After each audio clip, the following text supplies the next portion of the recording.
screen so I can see the gallery. There we are. Okay, good. Okay, welcome all. So Julian, Dilly again, Madeline, Lucy, welcome, Chris, Anne, Teresa, welcome, and Srinamala, welcome back.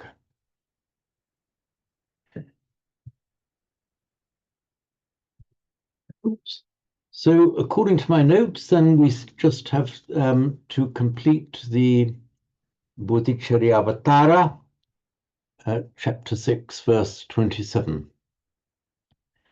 Let me just call it up for you. And just share screen one moment. Share screen. Share. Then admit.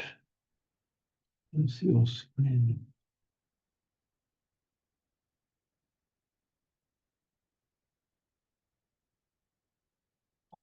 Right, welcome back, Sanyu. So, I'll then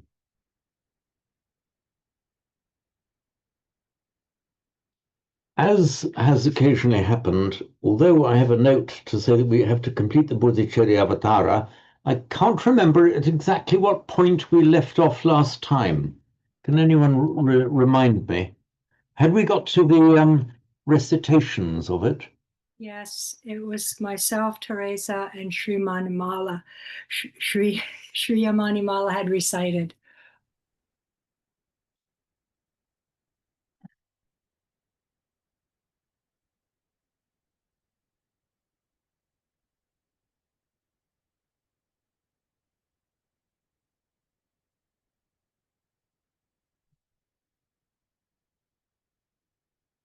This is extraordinary. So Anne, Srinamala, and Teresa had recited.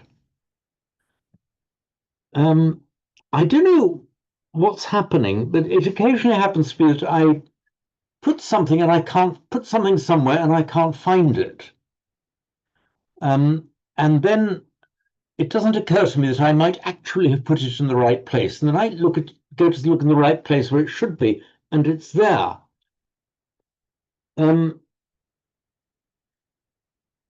And now looking at the correct sheet of paper, which were the notes that I made last week, I see that I indeed made a note that recitations have been done by Anne, Srinamala and Teresa. So thank you. Me having said I failed to make a note, and you tell me what it was, and I look in the right place exactly where the note should be. There it is.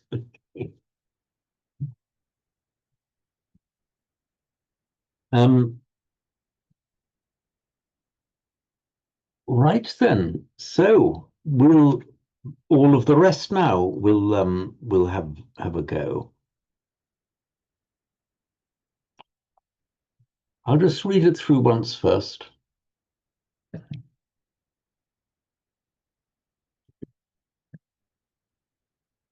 So having started too many pieces of paper around at the same time.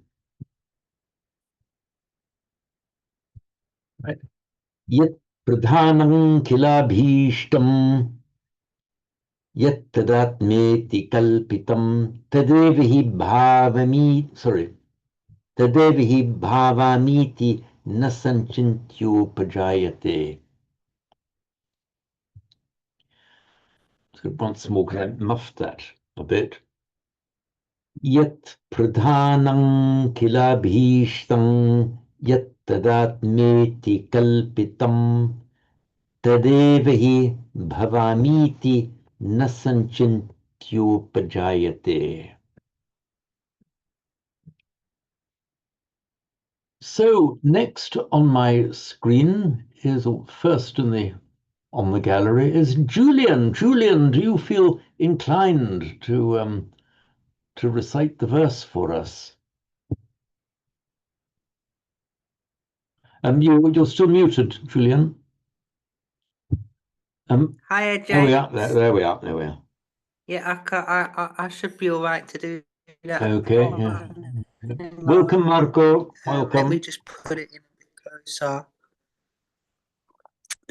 Yat pradhanam kila abitstam yat tad atmati kalpitam tadeva hi bhavami iti na samsintya upajayati.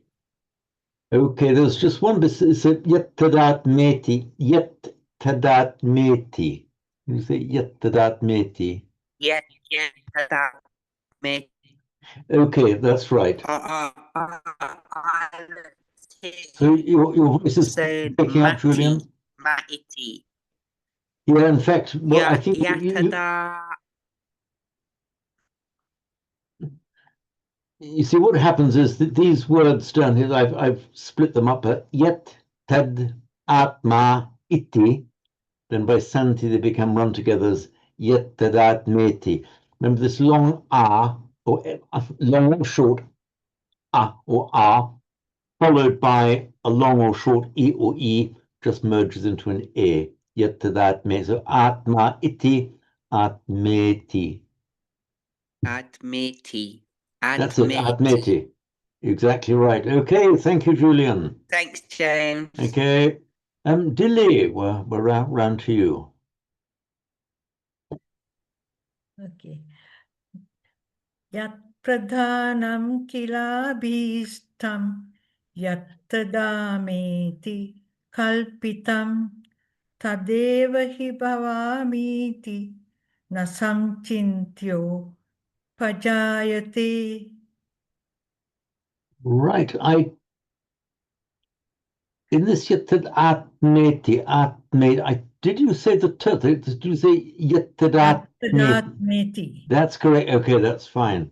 Good. Thank you, Dilly. Madeline, we're round to you. Yes. Yat pradhanam kilabhishtam yatad yatadameti kalpitam tadeva hi bhavamiti na samchintyopadjayate. That's interesting because I heard it exactly the same way from you, Madeline, as I heard from Dilly, the dropping of a t. Atmeti, atmeti. Can you say yetad Atmeti. Yet. Yatad ame. I don't know why I am stuck with that. That's right. Both Dilly and Madeline dropped the stuff down from atma, yetad atmeti. Yatadatmeti. That's it. Yetad. Oh yeah, it's more fluent like that. Yatadatmeti. Yetad-meti. Yes. Yes. Okay. Good. That's it. Thank you very much, Madeline. Thank you. Thank you. Lucy, round to you.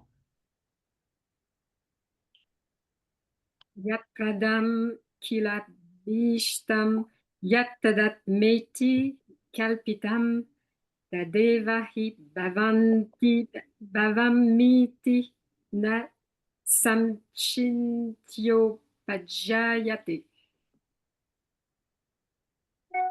That was pretty good with scarcely a stumble. Very good. Actually, would you like to do it once more with you did that well, but do it now with a greater flow. With a what? A greater flow. Oh, yes. Okay. I try.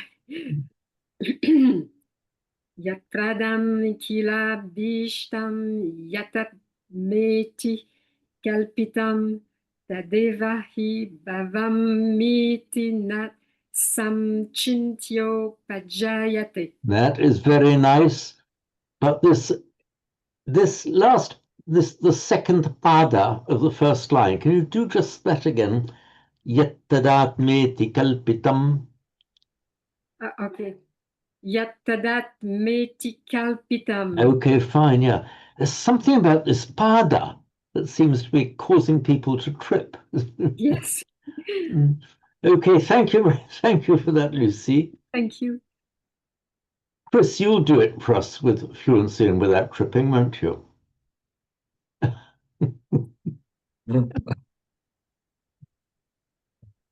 Yad pradhanam kilabishtam yatad admeti kalpitam. Tad ewahi bawamiti na sam sin chintyo paja yate. Sam chintyo pate ja sam chintyo paja yate. Okay, this is it is a bit of a tricky one because you've got two words of Sanchintya Upajayati, two multisyllable words that combine by Sandhi. So could you say this last part of firstly, this Sanchintya Upajayati, say it with the separating the two words out, na Sanchintya Upajayate, and then with the correct Sandhi, na Sanchintyo Nach sanchintya upajayate. Right. Nat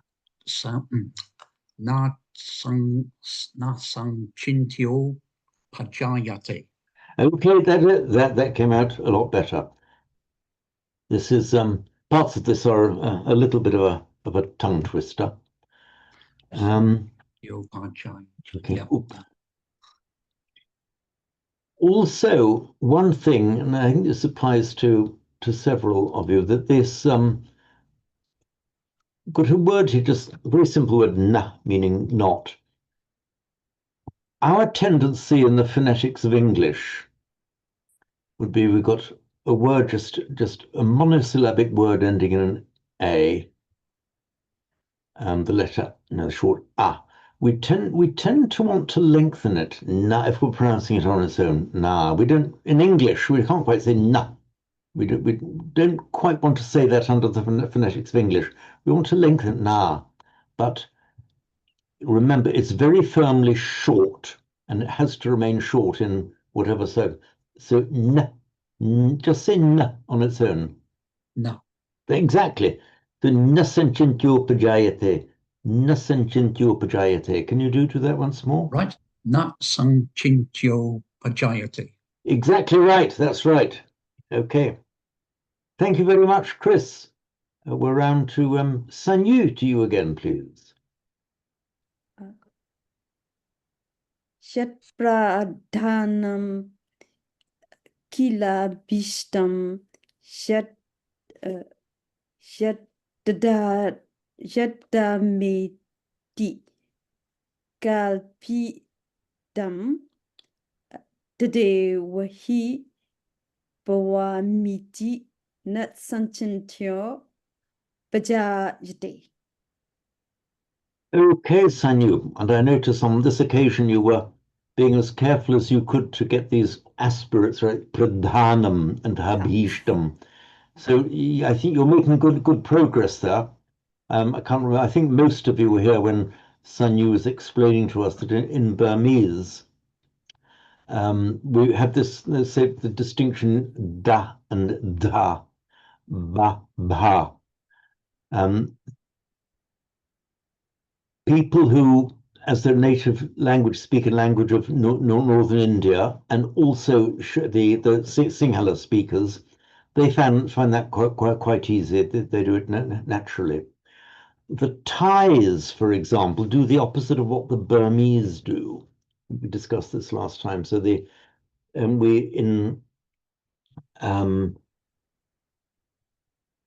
word dharma and dhamma in Pali, the Thais tend to make it a dhamma, and a bhikkhu is a pikku, but aspirated p. Whereas in Burmese they do the opposite. If I got this right, then Sanyu, you say dhamma and bhikkhu. They're just Dhamma, as if there's no aspiration. with no aspiration. Yes. Dhamma, So it's, bhikkhu.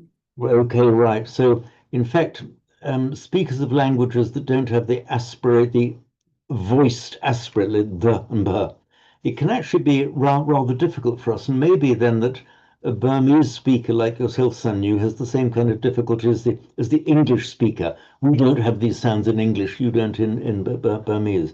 But I'm pleased to see the progress you've made. So just say pradhanam again. Pradhanam. Okay, very good. In fact, Mhm. sometimes the English speakers, and we now know Burmese speakers, will kind of overemphasize the h because it's not natural to them, so they overemphasize it. But I would say, if you're going to make an error, make the error on the side of too much h, not too little, because if you omit the aspiration, you're saying a different word. Ex- For example, pradhana and pradhana are two completely different words in Sanskrit.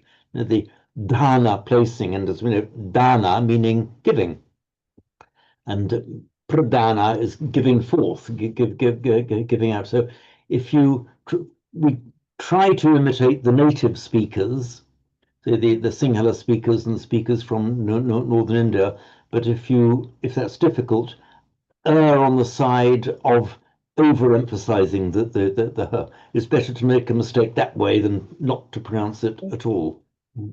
Thank you. Okay, thank you, Sanyu. Palden, round to you, please. Yat pradhanam kilabhishtam yatadat meti kalpitam taddevahi bhavamiti nasamchintyo pajayate. Okay, Palden, thank you.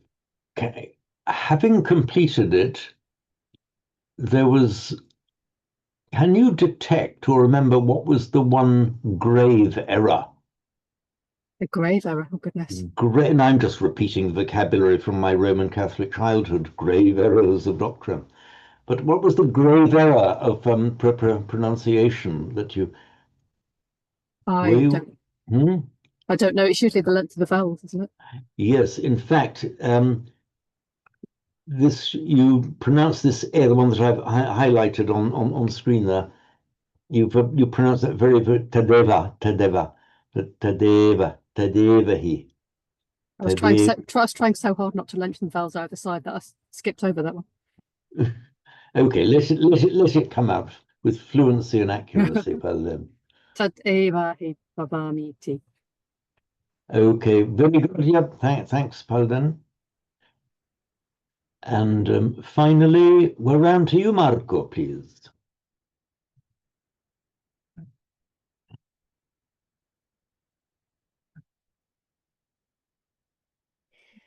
Yat pradhanam kilabhishtam yatadait miti kalpitam tadeva hi bhavamiti na sanchityo pajayate. That was so nice, Marco. I'm going to ask you to give us a repeat. Yat pradhanam kilabhishtam yatadat meti kalpitam tadeva hi bhavamiti na sanchityo pajayate. Okay, wonderful. Thank you. Thank you very much. So this brings us to the end of this verse 27. So before we move now on to the Bodhicharya, sorry, looking at the wrong thing. Before we move back to the Bhagavad Gita, any more comments or queries about this? And I'll call up the Bhagavad Gita. James, it's just a bit, I'm still a bit puzzled about the meaning of Atman. It seems to have several meanings, which differ between the Hindu and Buddhist belief systems, contemplative belief systems. Because within Advaita Vedanta, which I'm quite familiar with, the Hindus... Sorry, within the... Sorry, I didn't catch. Advaita Vedanta. Advaita Vedanta, yes. The Hindus seem to understand Atman to be the universal or absolute within the individual. Whereas yes. I think in the Buddhist tradition, Atman is really regarded as the individual or experiential narrative everyday self. I just wonder if you could just throw a little bit of light on this. I know it may be outside of the... I think it's useful to cast some light on it to the extent that I'm able. So here we're looking at a Buddhist text. This was written by Shantideva, the Bodhicharya Avatara, Mahayana text. But the ideas of the Atma or Atta in Pali would be the same among the Theravada and the Mahayana. And incidentally, I do invite comment and correction from anyone as we go along, or after I've just said this bit. So here, Shantideva is talking about Yat Pradhanam, that original thing, that first thing, the primal seed or germ of existence. Yes. Kila, again, like as Paladin pointed out last time, it's like in quotes, and I think you pointed out, Paladin, did you not, Kate Crosby, Skilton and Crosby, put that in quotes. So in other words, Shantideva here is, as it were, quoting what the Hindus are saying, but he's not, as it were, he's not endorsing it. He said that Kilabhishtam, that quotes primal germ, yet tadat meti kalpitam, which is conceived of or which is imagined as the Atma. Yes. He's quoting what the Hindus are saying without endorsing it. He's just saying, well, that's what the Hindus have to say about it. And and you're absolutely right, of course, in Hindu philosophy, you get the Atma. In fact, in Sanskrit, it's the Paramatma, the Paramatma, the supreme self. Yes. The Parama is, of course, cognate with our English word furthermost, the supreme, the Atma is the Paramatma. And everyone is regarded as, among the Hindus, as having, so to speak, a part of this Atma within themselves, their true ultimate selves. Yes. So here, these words are being used simply. Shantideva is saying, well, he's not acknowledging that there is such a thing as the Pradhanam, nor is he acknowledging that there is such an entity as the Atma, but he's saying, like, even on the supposition, which I don't agree with, that these things exist, even those things would not say, Bhavami, I am going to be. Yes. So he's quoting what other people are saying, but as it were, not endorsing the use of these words or the meanings given to these words. Yes. In Buddhism, of course, the word Atma in Pali, that's the Atta. In fact, there's the very explicit doctrine of anatta. Yeah. So when the word Atta is used, or Atman Sanskrit, Atta Pali, it's the same word. When this word is used in Pali, it's used in I think in Buddhist Sanskrit as well. It's used in two different senses. It's used, as it were, in the Hindu sense, but only to negate it, saying we, the Buddhists, deny the existence of this Paramatma. We're saying it doesn't in fact exist. That's the doctrine of anatta. However, the word atta, Atman, is commonly used grammatically as the reflexive pronoun. So, for example, Pali or a Sanskrit speaker would say, "Oh, I've hurt myself." It's the Atmanam, Pali Atmanam, which is just the ordinary word for myself. Then I've hurt myself. Yes. Just an ordinary reflexive pronoun. So it's used in those very two distinct senses. Yes. In the sense that we're denying this ultimate Atma, but we use the word in ordinary language to, I've hurt myself in that sense. Yes. So I hope that makes some It sense. It does. It seems that there's been centuries of misunderstanding, though, as a result of what you understand these terms to mean between the two different forms or brands of mystical philosophy. Well, that's right. I mean, you're dead right there. I would say that this is one of the most fundamental distinctions. I would say there must be more. But this must be one of the most fundamental distinctions between what you might broadly call Hindu philosophy, what you might broadly call Buddhist philosophy. The Hindu saying there is a Paramatma, there is an ultimate Atma, and the purpose of yoga, which literally means union, is the reuniting of the personal Atma with the Paramatma. The Brahman, or the Brahman. Yeah. That's right. Yeah. Whereas the Buddhists say, well, actually, no, if you examine it, there is no such thing as the either a personal Atma, save in a conventional kind of sense. I've hurt myself. But they're saying we can use it in a conventional way, but ultimately, on examination, it is not there, which is, as I said, explicitly stated in the doctrine of, in Pali, anatta, non-self. Yes. James, Yes. James, just a couple of clarifications. So basically, for the anatta, is it spelled with 2 T's? I'm sorry, say again, that didn't come through clearly. How would you spell anatta, please? Yeah. How would you spell Anatta. Anatta. Okay, let me just call up the iPad again. So I think I might have to call up iPad.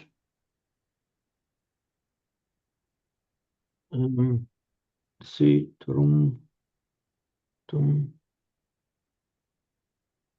will be coming up now. Here we are. Oops. This little. There we are.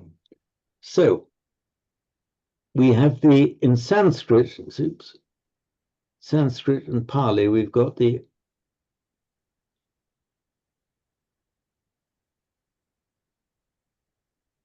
Atman. That's the stem form. Nominative form is Atma.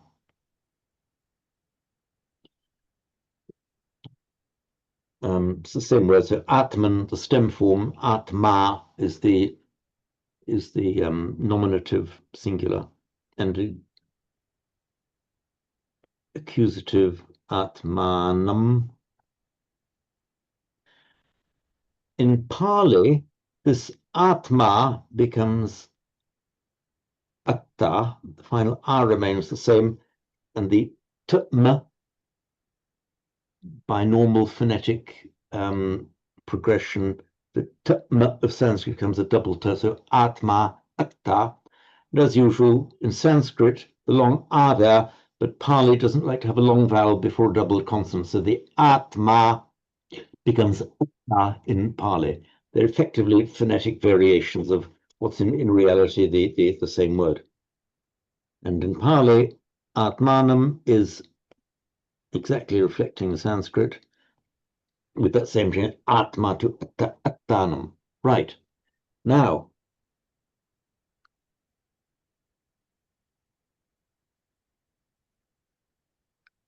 in Pali, we have the Atta, and then the doctrine of Anatta, non-self.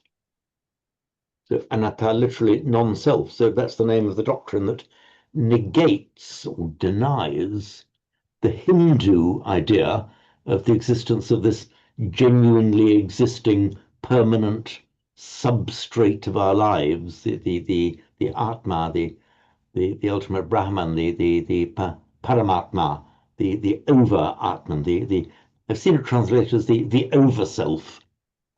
Yeah. And hence the Buddhist position of no creator God. Exactly so, yes. Yeah. Well, is it actually denied? You do get a little bit of hints of it, but sometimes you can't quite tell whether it's tongue-in-cheek. But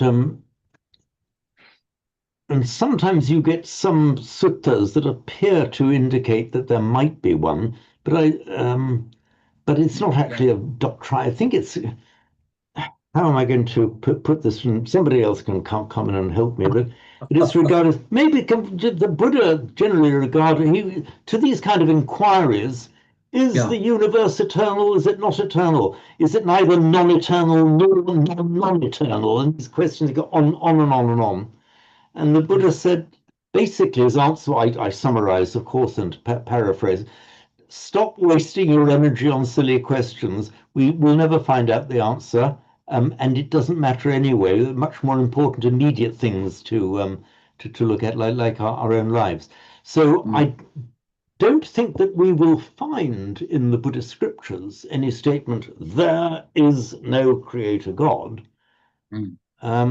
I think you'll find different views being expressed in different places. Yes. There might be. Others will say, well, even if there is, the actual nature of that being is so beyond our ken that we can't even conceive of it in our human minds. As we know how so often it has happened in the theistic religions, that their notion of a creator God has been based very much on what they know. Well, he must be like us, only big and stronger. Well, hang on, the Buddhists would say you're starting off with the wrong mode of thought there. You're assuming that everything things exist, therefore somebody must have made it. We can't have made it, therefore it's somebody like us, only bigger and better. And Buddhists will say that's an entirely wrong approach to this question.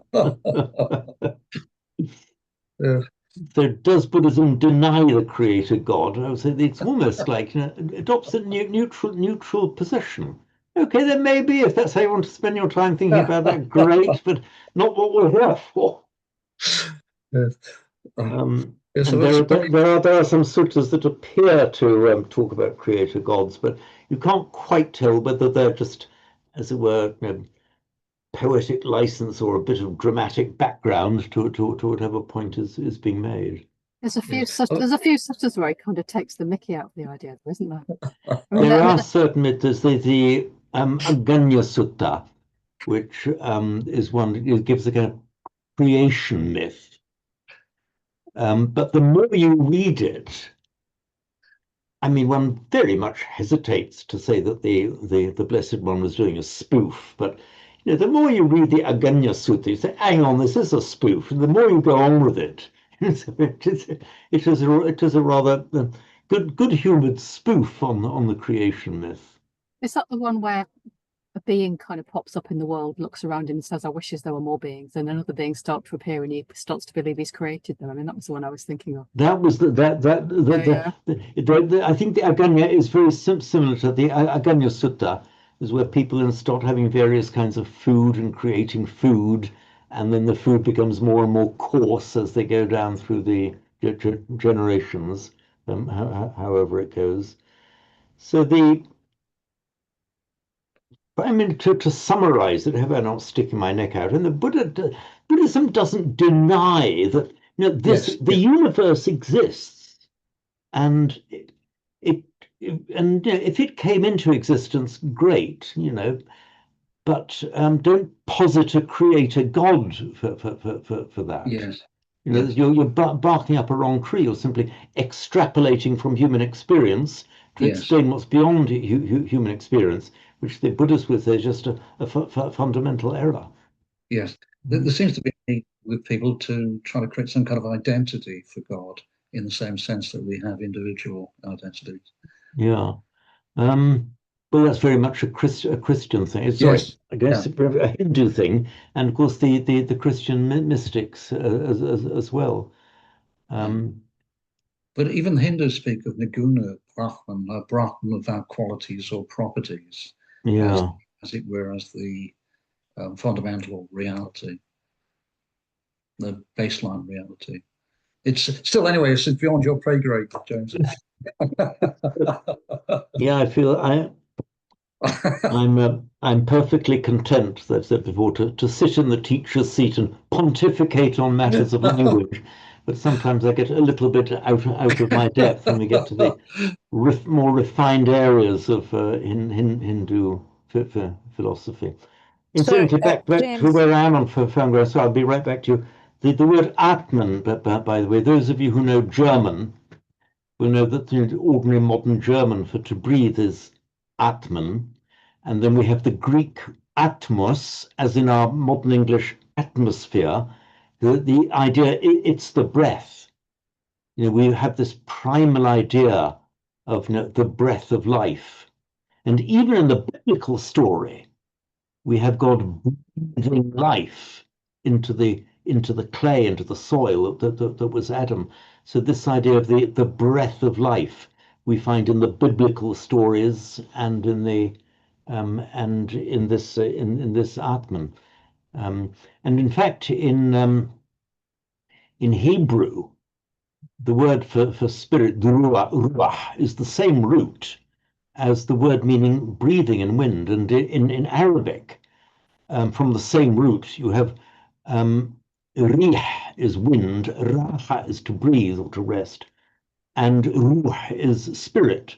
So in fact, the ruach in Hebrew, ruh in Arabic, both come from the root meaning breathing and movement of air. So it seems a very kind of really primal, deep sense of the air that gives life. James, sorry, are the Arabic and Hebrew languages quite closely related? Oh, very, yeah. And they're both Western Semitic languages. In fact, no, some of you may know I did my degree in Arabic, and I still work in Arabic. So when I decided just for fun a few years ago that I'd study a bit of Hebrew, and I found it remarkably simple because the roots are the same, a lot of the grammar is the same, the vocabulary is the same, the feeling and structure of the language. So if you know Arabic, it's a bit like knowing French and then studying Italian or something like that. There's a close family relationship between the languages. So Arabic to Hebrew are very close in the same way as French, Italian, and Spanish are very close. Yeah.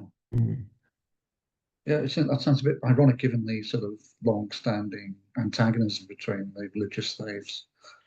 It does seem somewhat ironic until you look at the history of, say, Britain and Germany, seeing quite closely related languages, and we haven't always been the best of friends.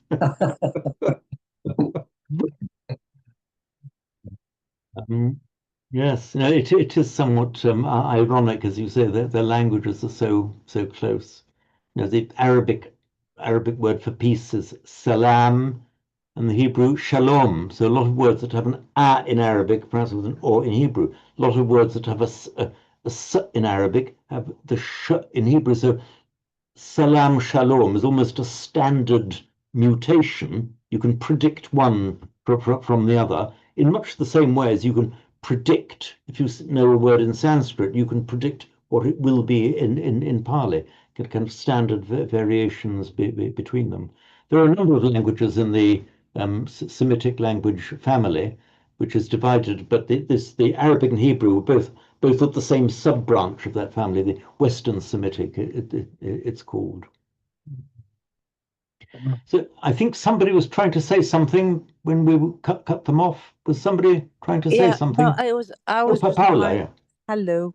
I was just trying to add the notion of relative truth versus ultimate truth in some of the Buddhist texts, and ultimate truth being emptiness and relative truth being pure consciousness, and that bit being close to the concept of Atman and higher self. Well, yes, I think you're right there. We have these two words here. We have this word in Sanskrit, the word urta, which is a word of several meanings. It's from the root meaning to go. So the urta is the root meaning is where you are going. It's your destination, or your objective or your goal. And by extension, it also means meaning, because the artha of a word, Michael, what the objective of a word, its destination, its goal. What does a word seek to do? It seeks to convey meaning. That's where this word artha means both goal and meaning. So back to Paula's point,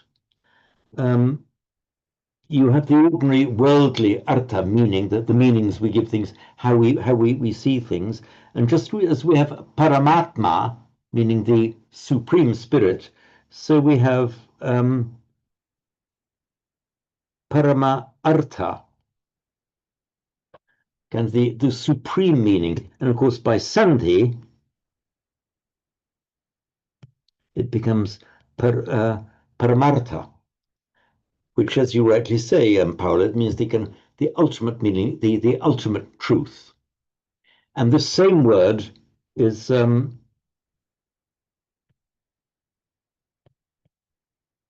paramartha in Sanskrit, paramattha in Pali. In fact, in the Abhidhamma, you'll often see how the same statement might have its ordinary atta, and it might have its paramatta, its ordinary meaning in everyday life for the ordinary unenlightened mind, but it's paramatta, its higher meaning, paramartha in Sanskrit, when viewed from the perspective of the enlightened mind. So thank you for that point, Paula. It was very valid, of course, in the context of our discussion of Atma as well. Samvritti, I think, is the other ordinary meaning of. Sorry, yeah, that was a word I was groping for in my mind. Some samvritti. That's ordinary, proceeding along, carrying on, going of the some samvritti. Yeah, you're right, Marco. So the some samvrittartha and the paramartha. Yeah, thank you for that, Marco.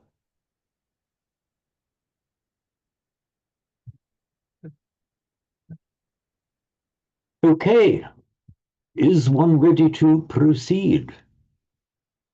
Any further comments or queries? So where's my...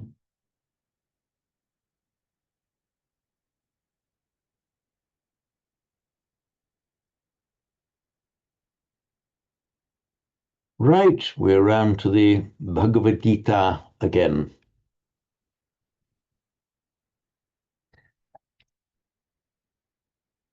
And I think everyone here is already familiar with the way it's laid out, but in case not, I'll just explain again. We have let me condense this a little bit for the moment. Just temporarily condense and I'll expand again. We've got the Devanagari given in two ways. The first one is the way that it's normally written as a matter of correct spelling and language. The second is with the sandhi vigraha. Vigraha means taking out or removal. So you see, na, cha, so cha, etat, vidmaha. So the nachaitad vidmaha, so separating the words out into their, as they would be or as they are standing on their own. It's na, cha, etat, vidmaha, katarat, naha, gariyaha. That's how the words are on their own.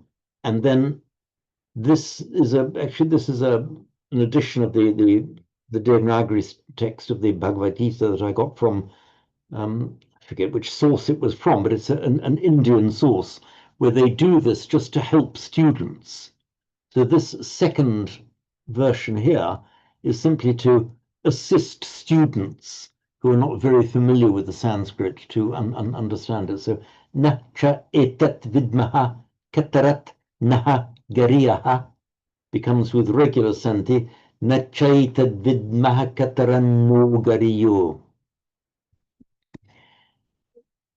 So if you're struggling along as a student, you can look at the bottom one, then the top one. And I've done the same here, mostly the same here. You know, that's right. I've done it three ways here. What I've done is in the first box, I've exactly followed the correct normal Devanagari form.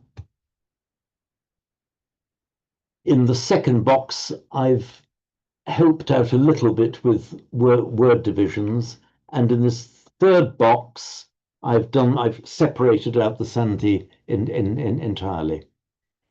So if you're struggling along with it, this is the one you look at first, and then you can get to the more correct one as it's written after you've mastered that. So I'll read it out then. Oops. Increase it a bit. We'll look at the Roman script then. Nachaitanno gariyo yadva jaye mayadiva no jayeyuhu yane vahatva najijivishamas devastita pramukhe dhartarashtraha. Once again. Nachaitanvidmaha kataranno gariyo yadva jayema yadiva no jayeyuhu yane vahatva najijivishamas devastitaha pramukhe dhartarashtraha.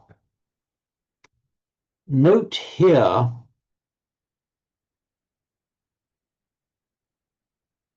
jayeyuhu comes at the end of a line. Therefore, the visarga remains as is. It's at the end of a line, and it's not affected by the fact that the next line begins with a voiced consonant. Note here, this looks like two. Please treat this as one line. The only reason it's written as two lines is so as to fit it on the page properly.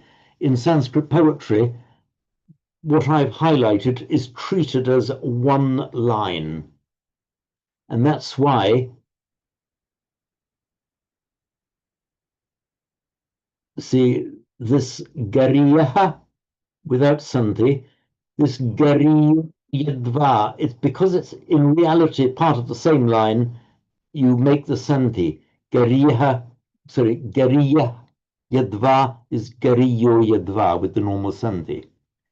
So this division of two lines into four lines is just for the purpose of conveniently fitting it on the page.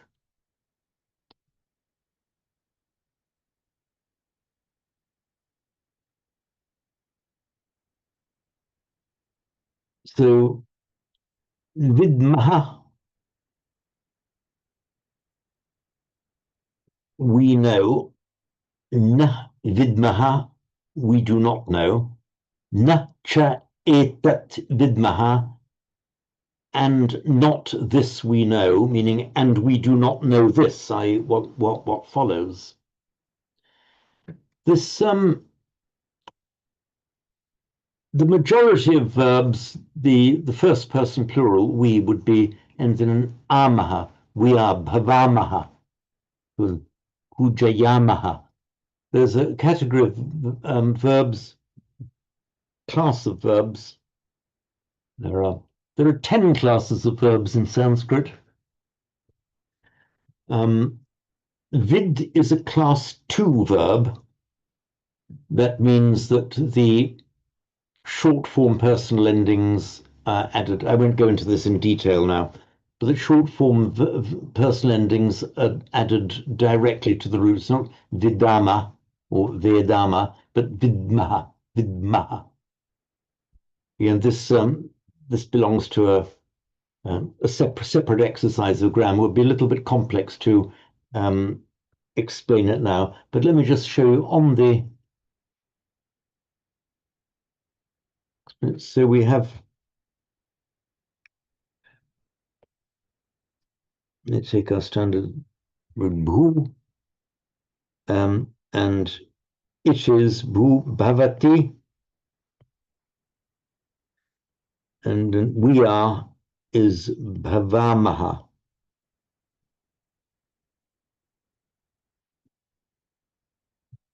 And char, charati, he, she, it goes. Charamaha, we go. The root vid, meaning to know, it's the same one that also originally meant to see. And it's when we get the Latin videre, to see, from which we get the English word video, vision, visual, it's from the same word. Back in ancient times, there was this overlap between knowing and seeing, but this vid has come more in Sanskrit and Pali to mean knowing. So it doesn't make vidamaha, but just vidmaha.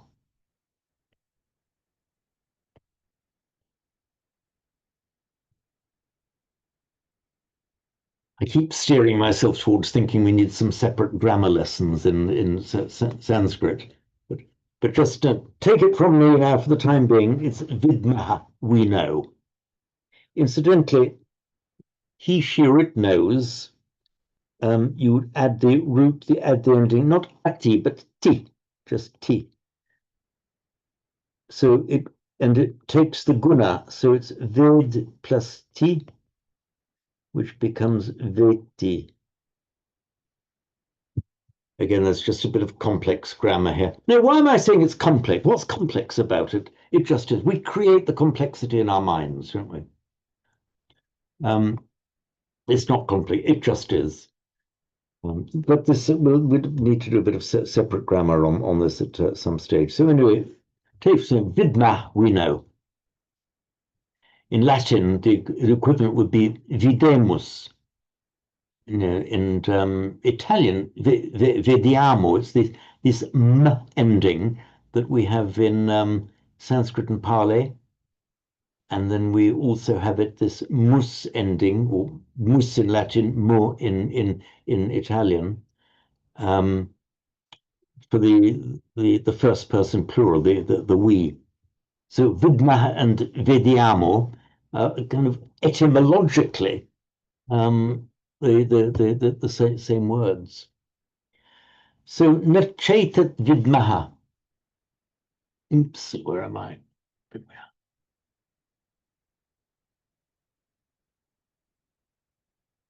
So sandhi there, the final a followed by an e becomes the I.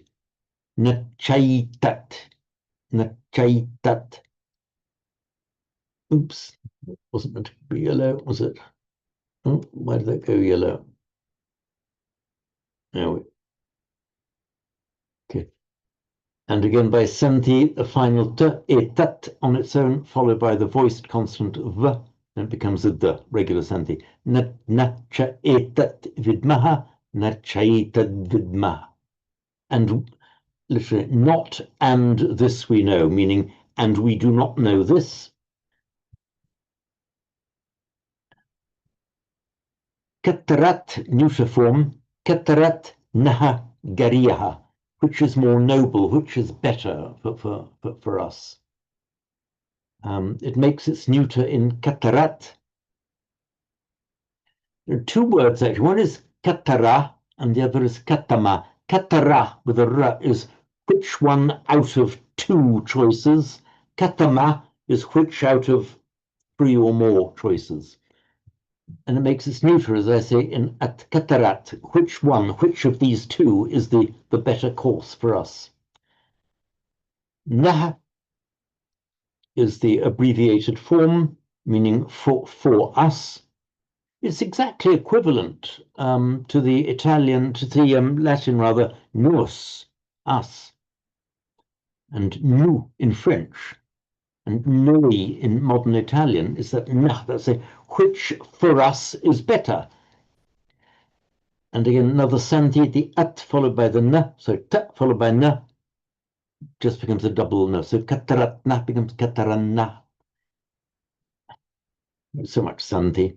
You get used. Most of you are already used to it. So Naha Gariya becomes by Santi no Gariya. It's the ah followed by the voiced consonant. Kataran no Gariyaha. Yeah. This Gariya is one of there's more than one way of forming the comparative, so better, heavier, more noble. One of them is that this is the neuter form Gariya.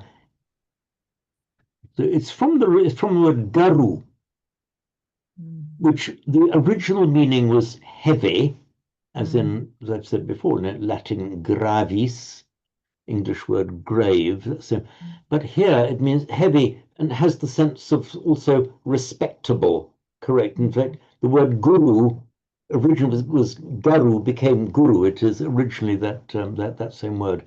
But here, which is the more noble, which is the better course, which for us is more garu, which is the more noble, the better course for us to take. So, and we do not know this.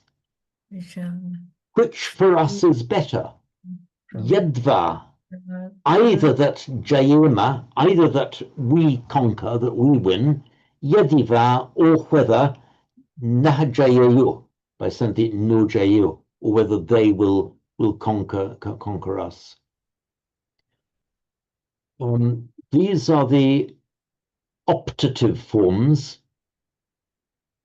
The ema form is the optative. It's like the subjunctive in the languages that have which is better for us, that we might conquer or that they should conquer us. The ema and the eu are the first person plural. First plural and eu third plural of the optative forms. The reason it's put in the optatives, I say, equivalent to the French and Italian subjunctives, is where you're pondering and you don't know which is better. Is it better that they should conquer us, that we should conquer them, should conquer us? Why the ablative there, James? Why the naha? I'm sorry? Why the ablative of the us? They conquer from us.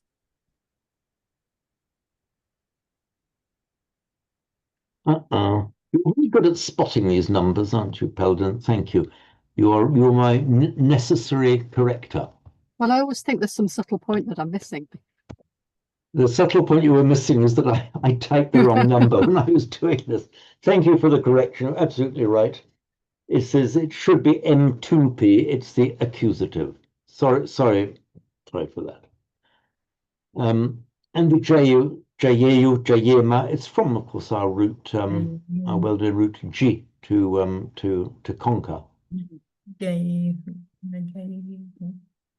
But I can hear a kind of voice going on somewhere in the background. I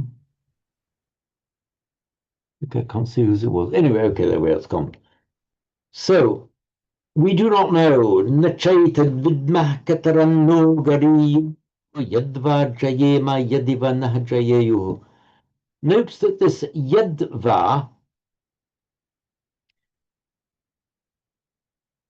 if it had been yadiva, I would have been slightly happier. It's yadiva jayema yadiva no jayeyu. Means either if we win, as either whether we win or whether or if they defeat us. However, this yet here, we don't know which is better. Either that we should win, or literally, or if they beat us. This yad here is very often used in Sanskrit in the same way as we use that as a conjunctive in English. Whether it is better that we should win, yad jayema, that we should win, but by coincidence is very, very often used in the same way. So you can use either if this were yadiva jayema yadivan no jayeyu, or yadva jayema yadva no jayeyu. Both would be equally correct. It's just in the first part he's written yadva, and the second part yadiva. They're two different ways of putting it, both equally correct and with the same meaning.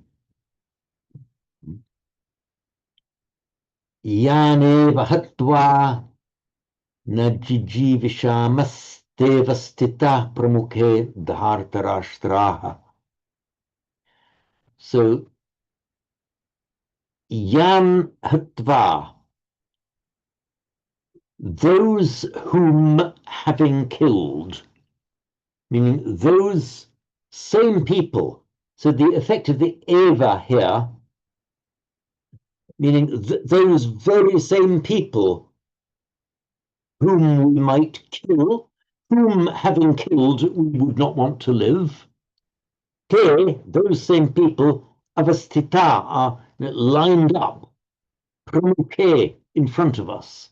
Dhartarashtra. So te dhartarashtraha, those Dhritarashtrams, that means the men of Dhritarashtra, the warriors of Dhritarashtra.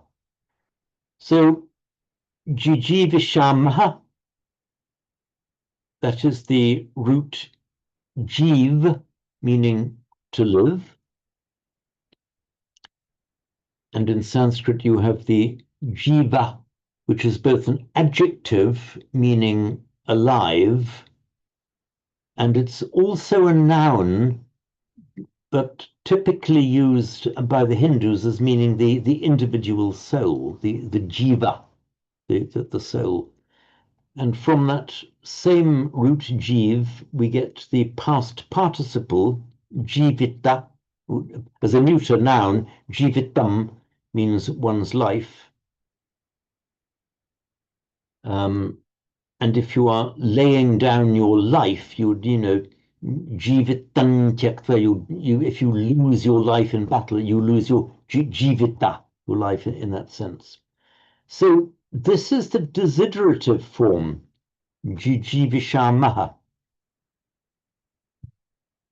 A desiderative form is a separate form of the verb. In most languages, you'd use two separate verbs to want to do something, but in Sanskrit, you can alter the form of the verb to make it what's called a desiderative verb. In other words, a verb that of itself indicates the element of desire.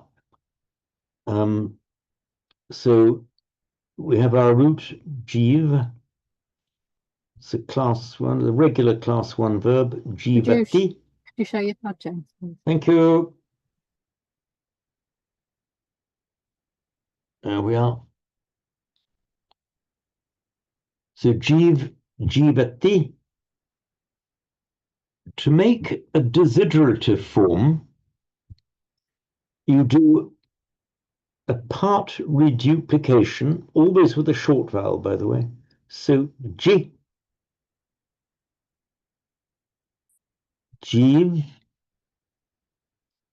then instead of the it's isha.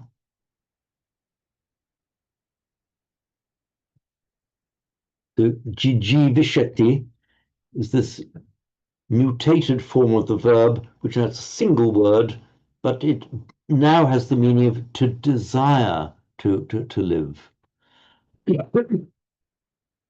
So jijivishati, and third person plural, jijivishamaha.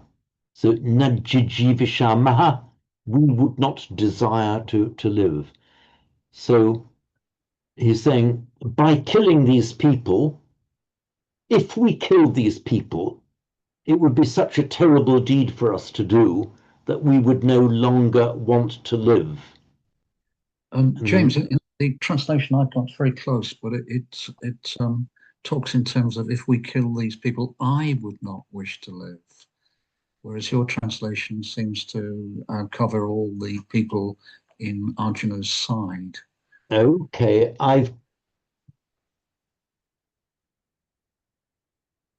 Okay, well, in the Sanskrit, thanks for that. I hadn't actually spotted that, Chris. In the Sanskrit, it is distinctly jijivishamaha. That's the first person plural. We want to live. Otherwise, it would be jijivishami. Jijivishami, I want to live. jijivishama, we want to live. I'm wondering, does Arjuna use the royal we? I don't know if he does. Maybe I'm not sure if he does. Like the Pope, when the Pope is talking in Italian, he never says io, he says noi, even though he's just referring to himself. That's the papal noi, and like the English royal we.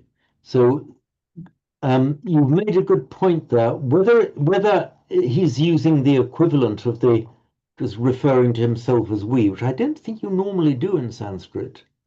No. Or maybe he's saying, well, look, no right-minded person would want to live after. So all of us are on our side. He might even be saying, look, we're all in the same boat. That's an interesting point. I'm going to have to ponder that one, Chris. I'm not sure. I'll keep my eyes open for whether there are any other instances where Arjuna refers to himself in the plural. In the plural. Just could it possibly refer, James, to the clan, to the side of the family? Yeah, I'm thinking. That's the way you put it, Marco. I think that's what I incline to think. So if I have to choose now, I'd say yes, Marco. That's correct.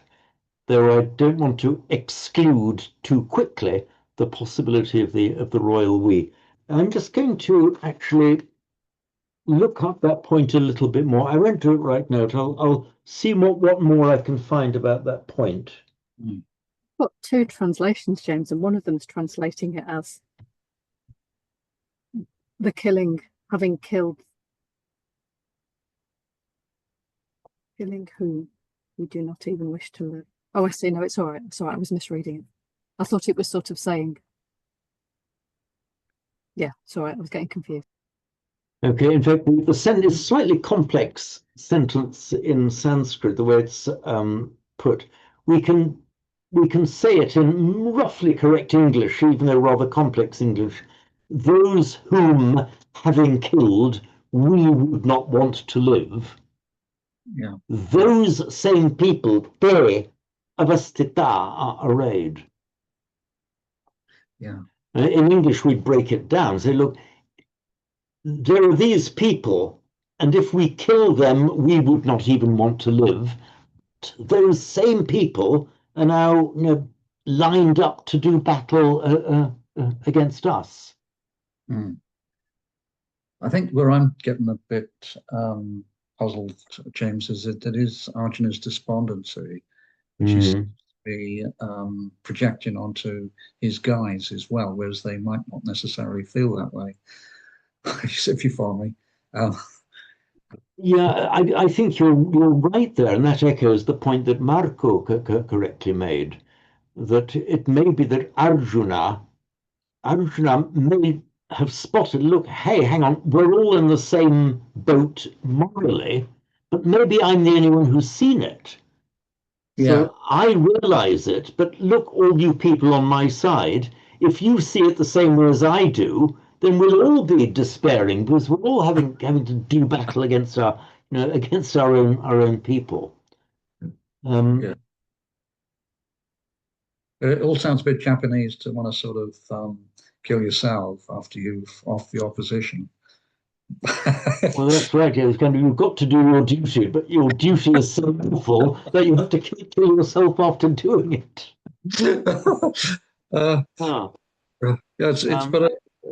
But in every other respect, the translation I've got is pretty close to what you have. Okay, right. So, I mean, linguistically, it's fairly simple. Linguistically, this is without any ambiguity. Jijivishamaha. It is the we. It is the first person plural. Then it's just a matter of interpretation. Is Arjuna just talking about himself alone, or, as Marco said, is he talking about his entire clan? Yeah, and the whole poem's a metaphor anyway, isn't it, for the internal struggle? No, indeed it is. Yeah, indeed it's it is. Say, coming at it hot on the hills of Shantidevi, you do just sort of want to go, well, don't kill them then. That's fine. Now, you see, we're slipping now. This is the interesting thing that in Buddhist doctrine, you can say, right, I am responsible for my own acts. I must make my own choice what I'm going to do. In a way it's often very difficult, of course, but it's more or less clear. You take responsibility for your own acts. Whereas here, this is very much the Hindu setting. You've got your dharma, you've got your family duties, you've got the duties of your caste. You are a warrior. You're obeying orders. You are fighting for your ruler, for your king, like the Japanese samurai even. You obey, you do what you've got to do. It's his duty there, which we don't have in Buddhism really, but was very, very strong in this Hindu notions. Mm. Yeah. So just a little bit of grammar. The hatva, I think this is our root han, written HAN. And will you the iPad again? Here we are.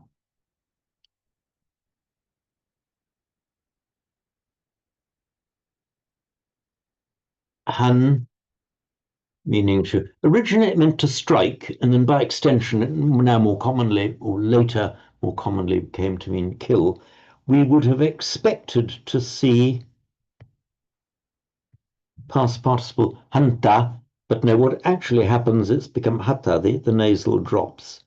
So hatta, killed, and again, with the twa form, we see, having killed, we see the same phenomenon, the nasal drops. That's why it becomes hatwa.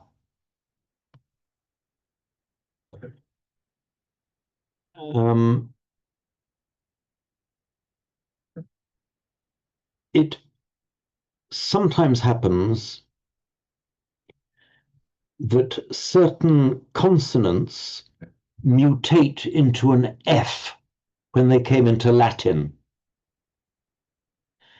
So sometimes a H, something that is a H in Sanskrit, will turn up as a F in Latin. Sometimes something that's a D in Sanskrit will become also an F in Latin. So the Han root becomes fen or fend in Latin, fendere, defendere, which in English we have as defend, literally means to strike away, to push away. You're defending yourself by striking the enemy away. So that is that same root han, as a defendere, defend. Also, a rather odd mutation. We have the dre, meaning to hold or to be firm, makes the dharma. And dharma, we all know, it's a polysemic, has got numerous meanings, but the original meaning of it is that which was held firm, that which is firm. That's why it's the law, the teaching, the firm teaching. And that is actually finishes up, that is the Greek word thronos, which comes into English as the throne, the seat of power, the seat of firmness, the royal seat. But just as han becomes fen or fend in Latin, so equally this dharma becomes firmus in Latin. Firmus, meaning, well, in modern English we have firm, something is firm and strong. We have in English, we use the Latin expression, terra firma, pronounced in Latin, terra firma, we pronounce it in English, meaning firm ground. So so when we're using this English word firm, meaning solid or strong, it's actually etymologically the same word as dharma. So, James, for instance, even offense has the same. Oh, yeah, exactly. Yes, that's right. So defendere, you're striking people away from you. Offendere, you're striking towards them. This obfendere, striking at. So exactly right. There's defensive Fencing. and offensive. Fencing with the sword. Yeah, fencing with the sword is the same, because the original idea was to use the sword as a defense, and then just fencing. You know, sword play. You're right, Marco. It is that same word. Interesting. Yeah. So the more you go into the etymology, the more you see our languages, you know, really are closely related. Things that seem so different. You know, Latin and Italian, Sanskrit and Pali, English. You go back, and you know, we really are closely related. The more closely you look at these roots.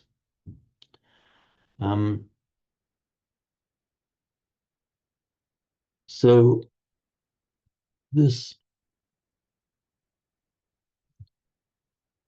So Yaneva Hatva, those same people whom, having killed, we do not want to live or would not want to live, te avastita. So by Santi, te avastita becomes te avastita.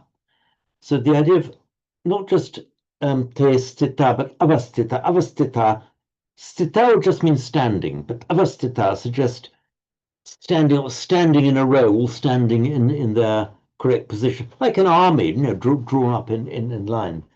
Pramukhe, the mukha is your the ridge of the mouth, and then your face. Pramukha, literally before the face, that which is in front of you. Pramukhe, before our faces, in front of our faces, right in front of us. Dhartarashtra, and that's just from the name of the king, Dhritarashtra. This is a relational noun, means the people of Dhritarashtra. Again, there's have I explained it down here? I know I've explained it somewhere. Maybe I've explained it in an earlier thing. So Dhritarashtra, he who holds firm the kingdom. By the way, Dhrita, Dri, Dharma, Dhrita, this Dhrita, the Rashtra, as you know, means kingdom. Rajtra, Rashtra. We have Maharashtra in modern India, means literally the great kingdom. Dhrita is the past participle of Dhri, from which we get Dharma, Dhrita, means he whose kingdom is held fast, he who holds the kingdom firmly. Dhritarashtra. And then make a relative noun from that, the men of Dhritarashtra, with Dhartarashtra. So, oops. Right, it's just gone 3 now, so we'll wind up there. So, hang on. So, we'll resume in a week's time at the same spot, and then do the recitations of it as usual. And please, any questions or queries? I hope you will be diligently studying this in the Yes, course of I the just next wanted week, to and come back with the queries. I just wanted to say now, when we recite the verses, Yes. if a word is followed by a visarga, like Nachaita Vidma Kataranno, the visarga takes the place of the following consonant. No, the special. You're thinking of Yes. the anuswara. The Yeah, anuswara, Anuswara. normally Yeah. that's the emphasis, standing in takes the same form Yes. as the following consonant, is the broad Yeah, following rule. consonant. Like the stevastita pramukhe. No, that's a slightly different. This isn't the anuswara. This is the visarga. Yeah. The Visarga. which we write with an H with a dot Instead underneath. of pa, It's the one that's written like with it's a the ma. half halanta pa. There are quite complex rules for what happens in Sandhi to the Visarga. Yes. Maybe we'll look at that more closely. One thing you can, okay, for example, one rule is that where you get the Visarga followed Yes. by a ta, Yeah. then the Visarga is pronounced as a sa. So, Yeah. for example, there's one word we will use namaha. Yeah. There's namo namaha. So from the root Yes. nam meaning to bow, Yeah. and then by extension to revere, you get the verbal noun namaha. In fact, the stem form is namas, but on its own is namaha. But followed by a ta, it becomes a sa. That's why we have the Hindu greeting in India. Namaste. Not namahate, but namaste. That's regular. And that's why here, jijivishama, without the sandhi, jijivishama remember this is the same line, but in reality, jijivishamaste. Now this s has had to go into the next line because it's in writing, it's joined to the ta. This is something I'll deal with in a little bit more detail next time. Yes. Because in reciting, the slokas are different to grammar rules sometimes. It's the same sound, but in grammar we don't do that. Yeah, We sound the same, but it's sorry, I've got somebody at the door. I better take. So it's I'll explain it in more detail next time. It's basically the same sound, but it varies by sandhi according to what sound follows. Yes. Like namo namaha, namaste. You've got three. Namo namah namas. Essentially the same word, with the visarga behaving in different ways. Yeah. Hmm. Thank you.